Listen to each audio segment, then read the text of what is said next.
புரட்சி மலர்களே புரட்சி மலர்களே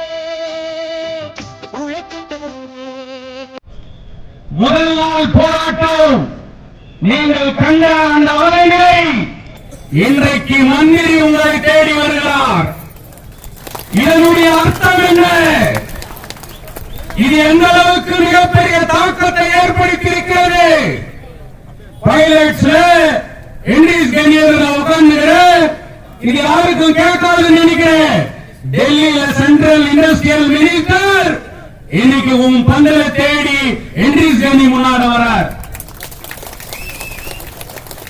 நான் இந்த பிரச்சனையை தீர்க்கிறேன்னு சொல்லிட்டு சட்டமன்ற உறுப்பினர் நீங்க ஒத்துங்கன்னு சொன்னவங்க நீங்க 19ஆம் தேதி எம்பி எனக்கு பர்மிஷன் கொடுக்கணும்னு சொல்லிட்டு பேச்சுவார்த்தை நடத்துறேன்னு சொல்லிட்டு நீங்க அவங்க முயற்சி பண்றாங்க. இதனுடைய அர்த்தம் என்ன என்று சொன்னால் போராட்டத்தினுடைய வலிமை பாபா சாஹேப் அம்பேத்கர் அவர்களுடைய பணத்தை முன்வைத்து உலக அரங்கிற்கு தொழிலாளி வர்க்கத்திற்கு வழிகாட்டிய செங்கோடியை உயர்த்தி பிடித்து நடத்துகின்ற போராட்டம் ஒன்றுதான் உலகத்திலே மாற்றத்தை ஏற்படுத்தியது என்பது வரலாறு. அந்த வரலாறை தங்க வயலிலே நீங்கள் படைக்க போகிறீர்கள் என்பது கூட இந்த போராட்டத்தினுடைய வலிமை என்ன என்பது புரியும். பாபா சாஹேப் அம்பேத்கர் அவர்கள் சொன்னது கல்வி ஒன்று சேர் பேச்சு செய். உங்களுக்கு தெளிவுபடுத்தியிருக்கிறார்கள், ஒன்றுபட்டிருக்கிறீர்கள், நீங்கள் இங்கே போராடி வருகிறீர்கள். போராட்டத்தினுடைய வலிமை அரசு உங்களை தேடி வருகிறது. தொழிலாளிகளுடைய கோரிக்கையை பேசுகின்ற இடங்களே பந்தல் அல்ல. தொழிலாளர்களுடைய பிரச்சனையை விவாதித்து முடிவெடுக்கிற இடம் அது ஆர்எல்சி கிட்ட வராத நிர்வாகம், உங்கள் கூட்டு பேசாத நிர்வாகம். இன்னைக்கு மரியாதைக்குரிய அண்ணன் குமாரசாமி அவர்கள் வருகின்ற போது நீங்கள் எழுப்புங்கள் குரலை. ஆர்எல்சியிலும் இந்த மேனேஜ்மெண்ட் வர வேண்டும், எங்களோடு அமர்ந்து பேச வேண்டும். பேச்சுவார்த்தை மூலியமாக எங்களுடைய பிரச்சனை தீர்க்கப்பட வேண்டும். எங்களையும் தொழிலாளியாக மதித்து முதலிலே எங்களிடம் பேச வையுங்கள் என்று அவரிடம் நீங்கள் குரல் எழுப்புங்கள். கர்நாடக மண்ணினுடைய மைந்தன், கன்னட மக்களுடைய மைந்தன், கோலார் தங்கவயல் கர்நாடக பூமி. இந்த தொழிற்சாலை இருப்பது கர்நாடகாவிலே. இங்கே அனைத்தும் வழங்குவது நீர், நிலம், மின்சாரம், அனைத்து வசதிகளையும் வழங்குவது கர்நாடக அரசு. கர்நாடகாவுக்கு வேலை இல்லையா? கன்னடருக்கு வேலை இல்லையா? இந்த மண்ணிலே பிறந்து உலகத்திற்கு தங்கத்தை எடுத்து கொடுத்த சுதந்திர தொழிலாளி பிள்ளைக்கு வேலை இல்லையா? என்ன சொல்கிறீர்கள் என்று அவரை கேளுங்கள். அவரும் கன்னடரே, கன்னட மண்ணின் மைந்தரே. மத்திய அரசிலே இன்றைக்கு ஆட்சியில பங்கு வகித்துக் கொண்டிருக்கிற இண்டஸ்ட்ரியல் மினிஸ்டர், கேபினட் இண்டஸ்ட்ரியில் இருக்கக்கூடிய மந்திரி, அவர் நினைத்தால் மரியாதைக்குரிய டிஃபென்ஸ் மினிஸ்டர் ராஜ்நாத் சிங் அவர்களை உடனடியாக அணுகி இந்த பிரச்சனையிலே தலையிட வைக்க முடியும். அதனால பேசுகின்ற போது, எழுப்புகின்ற போது உங்களுடைய குரல், உங்களுடைய கோரிக்கை சரியாக இருக்க வேண்டும். நிர்வாகம் முத்தரப்பு பேச்சுவார்த்தை நடத்த வேண்டும். ரிப்போர்ட் அக்ரிமெண்ட் நடக்கும். பிரின்சிபல் லெவல் மேனேஜ்மெண்ட் ஆர்எல்சி உங்களுடைய யூனியன் நிர்வாகி உட்கார்ந்து அவங்க மத்தியத்தில் ஒரு ஒப்பந்தம் ஏற்படட்டும்.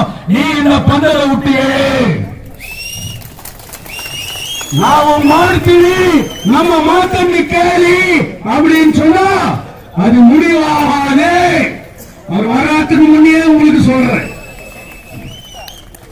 உங்களுடைய நிலைப்பாடு யாரும் வேலை வெட்டி விட்டு சம்பளம் சொல்லிட்டு இந்த வேலை வெட்டி இல்லாதீங்க யாரும் உட்காந்து இல்ல, வேலைக்கு யாரும் நிராகரிச்சுட்டு உட்காந்து இல்ல, வயிற்று பிழைப்புக்காக என் உழைப்புக்கு சரியான கூலி கொடு என்கின்ற கோரிக்கை உன்னுடைய கோரிக்கை. சுப்ரீம் கோர்ட் இந்தியாவில் இருக்குதா வெளிநாட்டில் இருக்குதா? சுப்ரீம் கோர்ட் இந்தியன் கான்ஸ்டிடியூஷன் ஏத்துக்கு நடக்குதா இல்ல வெளிநாட்டு சட்டத்தை ஏத்துக்குதா? 2019 சுப்ரீம் கோர்ட் சொல்லு equal pay for equal work அப்படின்னு சொல்லுது. அப்ப இந்த நாட்டினுடைய ஆட்சி பாபா சாஹேப் அம்பேத்கர் அவர்களுடைய சட்டத்தின்படி செயல்படுகின்ற ஆட்சி, சுப்ரீம் கோர்ட்டை மதிக்கின்ற ஆட்சி. அப்படி என்று சொன்னால் equal pay for equal work, similar work for similar payment ஏன் கேட்கக்கூடாது? பைத்தகர்னா கேட்கிறவன், இதுதான் உன் கோரிக்கை, இதைதான் நீ ஏற்படுத்த வேண்டும். இன்னைக்கு 2015 இதே யூனியனுக்கும் நிர்வாகத்துக்கும் ஒரு அக்ரிமெண்ட் ஆயிருக்குது. பிற்காலத்தில் வேலை வாய்ப்பு எடுக்கப்படுமே ஆனால் உங்களுக்கு முன்னுரிமை கொடுக்கிறேன் என்கின்ற ஒரு ஒப்பந்தம் இருக்கிறது. இப்ப ஆளை எடுத்துக்கிற எண்ணுதானே நீ முன்னுரிமை கொடுக்கணும்.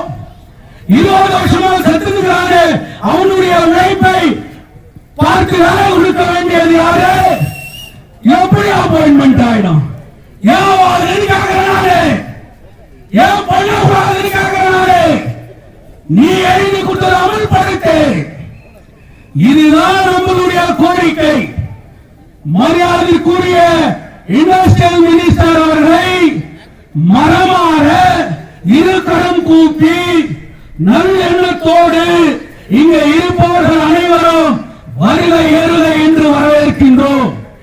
அவர்கள் உடனடியாக நிர்வாகத்தை அழைத்து நம்மையும் பேச்சுவார்த்தை நடத்த வைத்தார் என்று சொன்னால் நடத்தி புரிஞ்சுகிறோம். 78 நாட்கள் வீரன் சரிந்த போராட்டத்தை நடத்தியவர்கள் நம் பாட்டன்மார்கள், 48 நாட்கள் போராட்டத்தை நடத்தியவர்கள் நம் அப்பன்மார்கள். இன்றைக்கு உயிரையே துச்சமாக மதித்து வாழ்வா சாவா என்கின்ற போராட்டத்தை நடத்தி கொண்டிருப்பது நாம் என்பதை மறந்துவிடாதே, ஏமாந்துவிடாதே. எதற்கும் வந்தாலே ஒன்றும் பண்ண முடியாது. இது சட்டத்தின்படி நடக்கிற நாடு. அண்ணல் அம்பேத்கர் அவர்களால் இயற்றப்பட்ட சட்டம் தான் அனைவருக்கும் ஈக்குவாலிட்டி ஃபார் ஆல். யாரும் உயர்ந்தவன் யாரும் தாழ்ந்தவன் இல்லை. இப்ப கத்தரனே இப்படி நீ கத்தரான பாபா சாஹேப் அம்பேத்கர் அரசியல் சாசன சட்டத்தில் சொல்லுகிறார், உன்னால நசுக்க முடியாது என்பது பாபா சாஹேப் அம்பேத்கர் அவர்களுடைய சட்டம் என்பதை நீ புரிந்து கொள்ள வேண்டும். போராட்டம் பிசுபிசுக்க கூடாது. உங்களுடைய கோஆர்டினேஷன் கமிட்டி தங்கவயலில் இருக்கக்கூடிய அனைத்து அரசியல் கட்சிகளையும் அனைத்து அமைப்புகளையும் ஒன்று திரட்டி ஒரு சாலிடாரிட்டி கமிட்டியை அமைச்சிருக்கிறாங்க. அந்த சாலிடாரிட்டி கமிட்டி அனைவரும் ஒன்றுபட்டு உங்களுக்காக பல்வேறு வித போராட்டங்களை இன்றைக்கு நிர்ணயித்திருக்கிறார்கள். அதனுடைய தாக்கம் தான் அரசு ஓடி வருகிறது என்பதை நீ உணர வேண்டும். இன்னும் நீ வலிமை பெற்றால் உன்னுடைய கோரிக்கை நிறைவேறும் என்பதை மனதில் வைத்து வருபவரிடம் சரியான முறையிலே சரியான விதத்திலே நமது கோரிக்கையை வைப்போம் என்று சொல்லி தொழிலாளர் ஒற்றுமை ஓங்குக. நமது போராட்டம் வெல்லட்டும்.